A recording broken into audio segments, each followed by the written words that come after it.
Welcome back to the First Seasons, everybody. It is Wednesday, July the 9th. I have been away having an amazing time with my family, just so relaxed.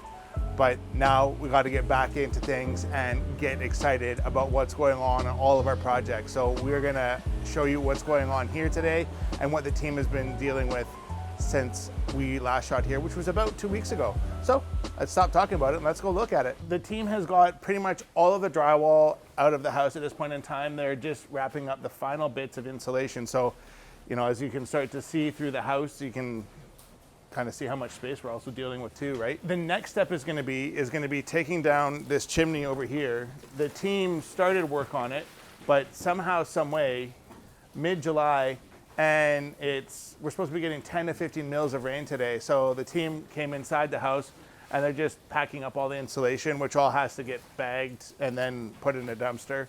But the chimney's gonna come down. That'll happen hopefully this week. And then once that's done, then we'll start peeling the roof apart and taking the roof down. That's above me now. So hopefully the next time we're here, we'll have a lot more light in here and it'll just be daylight to the sky because we're going to be reframing that roof. Let's go downstairs and see what they've done down there. Since we were last here, I mean, the team has done a buttload of work. Holy smokes. It's still crazy to me that, you know, so much of this ceiling space was abandoned. It's just a wild choice to bring those ceilings down as much as they did. We're pretty much gutted to stud, so that means we can start moving forward.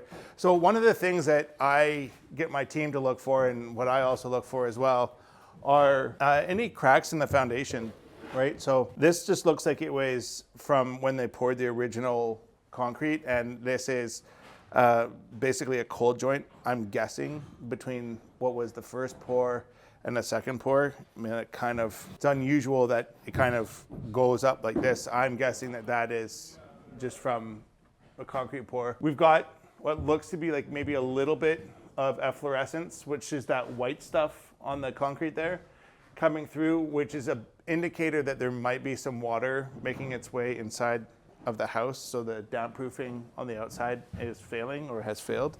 So that's something that we're gonna want to keep an eye on, especially given that it's raining today. This is definitely a concern for us. We're gonna definitely want to get that looked at.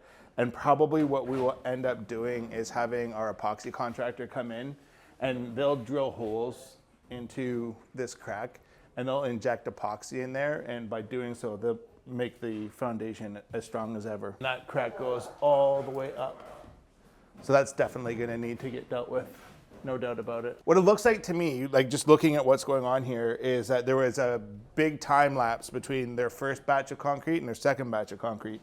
Because that's where you start to see these cold joints forming in the concrete.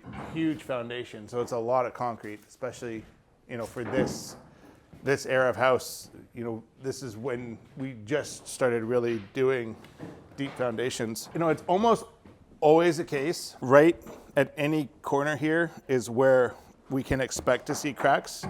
And sure enough, there's a crack here. So yeah, the epoxy guys are they're gonna get their work cut out for them on this one. Why do we care about cracks in the foundation? Well, number one is cracked concrete isn't as strong as not cracked concrete, but more importantly, water ingress, and maybe not equally as important. We don't want water getting into the home and ruining the finishes inside the home. So we've got to make sure that those things get dealt with. Don't really care that we've got water coming through the house because this is all going to get wet eventually. We still have insulation to take down in here. And this is this old paper face insulation. So kind of old school, worked as insulation and a bit of a air barrier here. So now we're using bad insulation, and then we'll put Tyvek on the outside of the house. So I have steered away from poly probably for the last 6-7 years because it just causes so many problems. So we've been getting our air barrier on the outside of the house for a really long time. The vapor barrier we get through using vapor barrier paint, and that's how we achieve our air tightness and our vapor permeability, which, you know, is important. Less so in Vancouver, believe it or not. But in other areas, it's really important to watch your vapor permeability. The more important thing is the air tightness. But of course, as soon as we make our homes airtight, now we've got to put in heat recovery ventilators to bring fresh air in, because air can't kind of leak into the house. The ceiling was lowered because of AC/heat costs. Air gap has insulation. Yeah, I could agree with the heating side of things in terms of, if you are trying to keep this area down here warm, it's obviously, if it's this tall, it's going to be harder to get the air down. So certainly for keeping this space warm, I could see wanting to lower the ceilings, maybe not as much as they did. But again, we're going to be using heat recovery ventilators. We're going to be making sure that we're moving the air around and we're getting the air where it needs to go. So I think that can be achieved through putting ducts in smart places and doing better with your HVAC design. As far as the air gap acting as insulation, no, air does not act as air.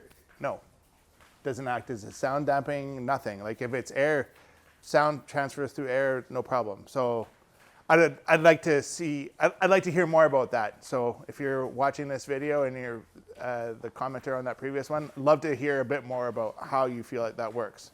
Doesn't make sense to me. Doesn't mean that I'm right and you're wrong. Just means that I don't see how that works.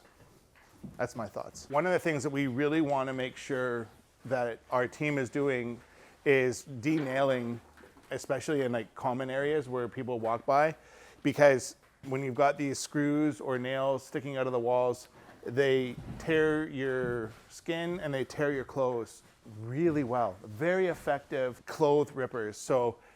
And skin tears. So I always want to make sure that like this stuff is, as they go and do their demo, these, at least for the first 6 feet, these things get removed just so that we keep everybody on the site safe. One of the things that we just discovered is that the front stairs, and this is pretty common for this area of house, this is all exposed concrete on the inside. So this is the landing at the front door here. And then that kind of angled area there is where the stairs are. And so we have to now make sure that this is waterproof on the outside. So typically we use two-ply torch-on membrane to waterproof these things so that the inside stays dry. So we're just gonna have to make sure that that's either there, or if it's not, then we're gonna need to install it. So not only did we have 3 feet of space above that was kind of buried, we have, what looks to be about 3 feet of space below as well. Okay, so we're going to talk about a couple of things here, and this is just old school construction, but talking about being really efficient and effective with your materials. When you look at an old foundation wall, the reason why you see steps in it like this, is because they use shiplap as the concrete forms. And so rather than throw those forms away, right, they took that shiplap and they put it on the outside. And so you can see the back side of it here.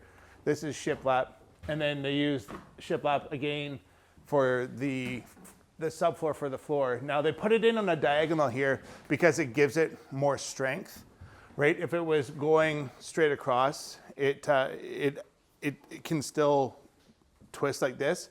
By having it on the diagonal, it makes it far more difficult to have any twist happen in the floor assembly. And when I talk about twist, I talk about like the sides of the house going like this, right? Like you've probably seen those videos of like newly built homes in the States where they use this ridiculous like paper sheathing garbage. Yeah, okay, you're saving money, but your house is gonna fall down. Like it's just dumb. There's things that I don't like about the building code, and there's things that just make sense. And building a home that's not gonna fall down, that seems like something that makes sense. So this is what shiplap looks like on the outside. And yes, this works okay, and it did work and meet code previously, but the new seismic requirements of the building code are going to require that we add a layer of 1/2-inch plywood to this and nail that off to, again, we talked about twist in the floor assembly, putting the shiplap on the diagonal. Here, we're going to talk about shear, and that's walls tilting like this, right? So yes, this is very strong. Plywood's just stronger. That's all. Well, that's a wrap on today's first season's walkthrough. Listen, if you find this content entertaining or informative, we'd sure appreciate you subscribing and liking this video. In the meantime, Thanks so much for watching. Stay awesome. Bye now.